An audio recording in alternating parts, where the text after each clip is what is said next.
What's going on, guys? Eric here from Racing Ram Fam, and today we're gonna get the cylinder heads, ARP head studs, and the motor mostly put back together. We got Fluffy here again today. He is cleaning the cylinder heads that have been sitting in the back of the shop for super long. They're a little dirty. They're extremely dirty. Just scraping them, cleaning them, getting them ready to go on. I'm over here cleaning the block, getting that ready to go. Get the head gaskets on, put the heads on, put the ARP head studs in. I got the plenum gasket on the lower intake manifold fully welded on, so we definitely aren't going to have a plenum gasket leak now. As you guys can see, all the beads. Perfect.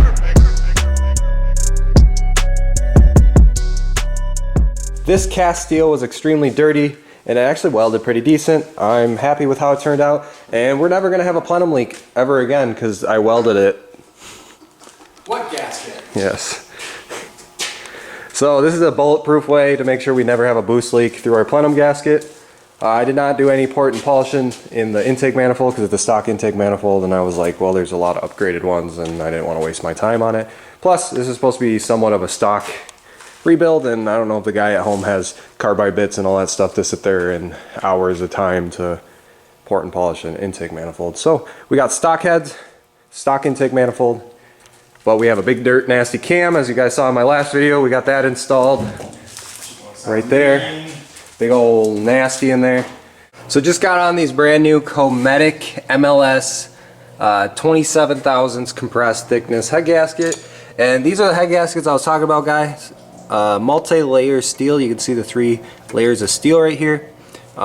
These are what actually hold boost compared to the stock head gaskets, which are a carbon design, which you can see is just one piece of metal with carbon on it. And these like to blow out under boost, so get rid of the stock junk and put in the really good stuff. We went with the 27 thousandths head gasket because it's going to bump compression ratio up to like 9.2 to 1 instead of 9 to 1 due to the head gasket being thinner. Fluffy's almost done cleaning the heads, and then we will get them thrown on, and then we'll start threading our ARP head studs in and torquing it all down. You almost done back there? Almost. Taking a sweet time back there. You can't rush perfection! You have to pick it up and put it on. Good job.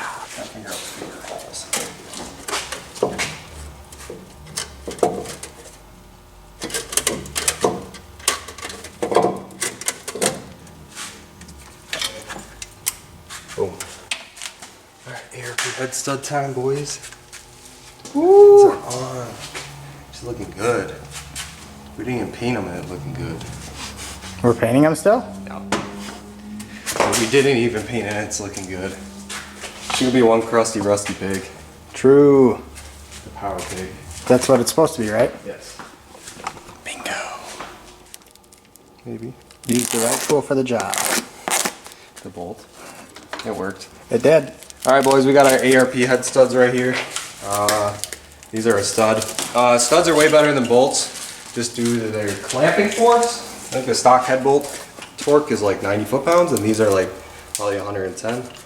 But I'll let you know when I get into it, because I guess I don't want anyone to get into these. You got that glue back. I can tell. Cool. Alright. Stickers, torque specs, and then the actual guys, the studs themselves, and then the ultra torque lube that will go on the nuts and the washers. We got our little studs and our big studs in there.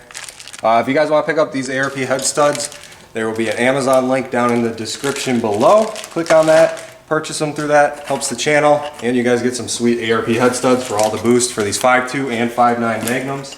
It'll work on either of them. So now we're going to get these guys started threaded in.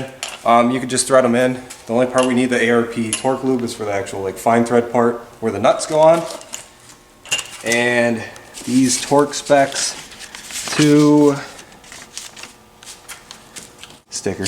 Woo! For JT's car. Yes. Why? Yep, to 110 foot-pounds right there. So that's 30 foot-pounds over, or 20 foot-pounds. I can't remember if these are 80 or 90 foot-pounds for the factory head bolts. So either 20 or 25 or 30 foot-pounds more than factory, so it'll hold those heads down more. Plus those MLS gaskets will seal better, so we should be able to hit some big boost numbers in this 5.2. So the first thing you're gonna do is just start threading in your studs. You could do these before, but the only reason why we're doing them now is because otherwise we'd have to put the heads over, and there's not really room with the brake booster and wiring and stuff over there. Alright guys, so we got all the ARP head studs threaded in. We got the ARP torque lube on, and we got the nuts started threaded on. JT's just going to cinch them down with the air ratchet real quick, and then we'll start the torque procedure. It's really loud.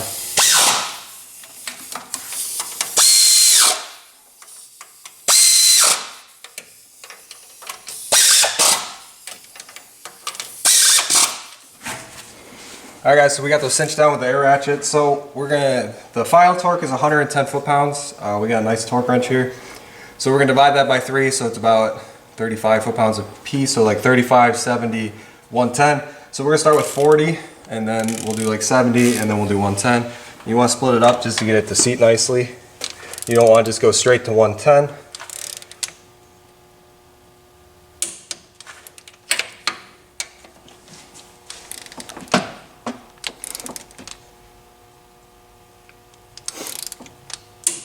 And then when you're torquing these, you start in the middle and you do like a spiral motion out.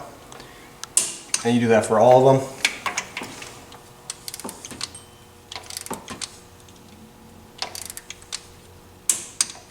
Now we're on to the 110 step. We did 35, or we did 40, 75, and now we're on to 110.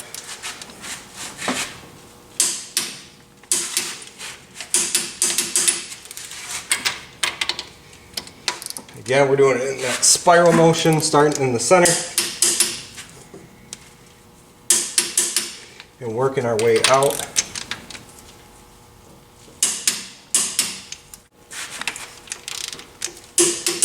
Alright, now we're just going to double check everything. We're just going to go straight down the row after we got the spiral. Just make sure they're all torqued to 110. Make sure accidentally we didn't miss one. Better be safe than sorry. Sorry.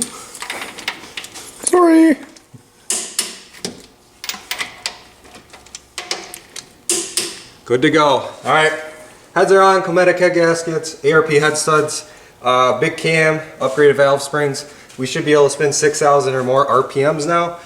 Stock valve springs start to float at about 5,500 RPMs, and that puny cam that's in it doesn't even like that high of RPMs. So we're going to be making a ton more power under boost now. All we gotta do now is check valve train. We got the rocker arms, push rods in, check push rod length, make sure they're okay. But we're gonna keep slapping this engine together. So in conclusion, it really is a good thing that I broke that bolt off. Probably, because the plenum gasket was blown out. That plenum gasket was blown out, so under boost we've been filling our catch can up with oil very fast. Give yourself a pat on the back, JT. That's hard. So guys, we got the push rods and rocker arms back in. I was going to use the Viper rocker arms, but decided not to due to the actual shaft size. Bolt hole being smaller. These are 5/16 and the Vipers take 3/8/16, so I would have to drill these all out, and that would have been a job before we put the heads on. So we're going to go back to the Stamp Steel stock rockers. These are 1/6 ratio. So we will have about 550-ish lift on this cam. I did some more research on this cam. It is a Hughes, I can't remember the part number, but it's like 550 on lift and 236 on duration, or 240.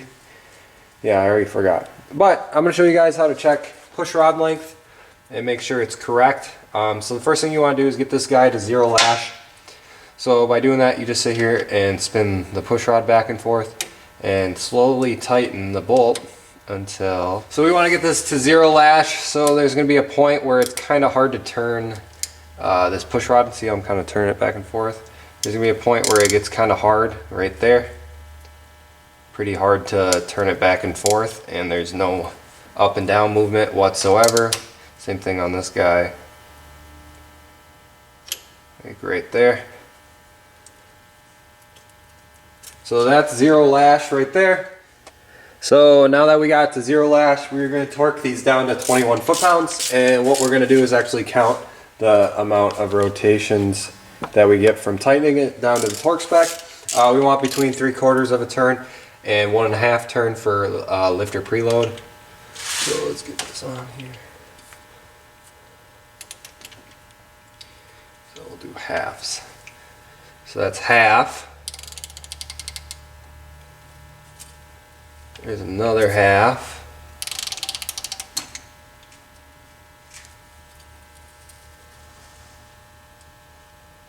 That's 1.5 right there.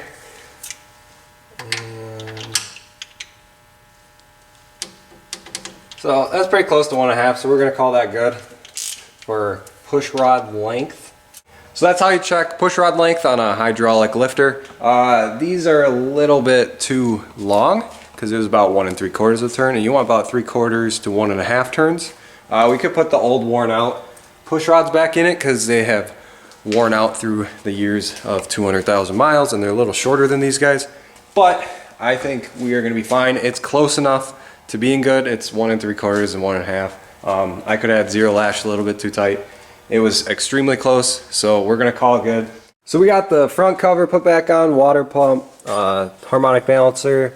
We got rocker arms, push rods, everything about ready to go. This weekend this thing will be running on all 8 cylinders, so stay tuned for that because that's going to be coming up next week, next Wednesday, because we always post videos every Wednesday at 5:30 p.m. Central Time, so stay tuned. If you guys have not hit that subscribe button, you should really hit that subscribe button because Whitey's going to be crazy insane. But yes guys, this project is coming together very fast. This weekend we will be starting him up for the first time because all the rest of the stuff will be coming in the mail. Throwing the intake manifold on, throwing the valve covers on, throwing turbos back on, running a feed, oil drain, and then we'll start Whitey up, see what he will do. But yeah guys, I hope you liked this video. If you did, scroll down, hit that like button down below. Leave a comment down below if you think for the twin turbos, if we should cut it nicely out for the turbos to pop out of the hood, or if we should look like the turbos ripped out of the hood. Let me know what you guys think about that. As always, keep it boosted, and we'll see you guys in the next video. Peace!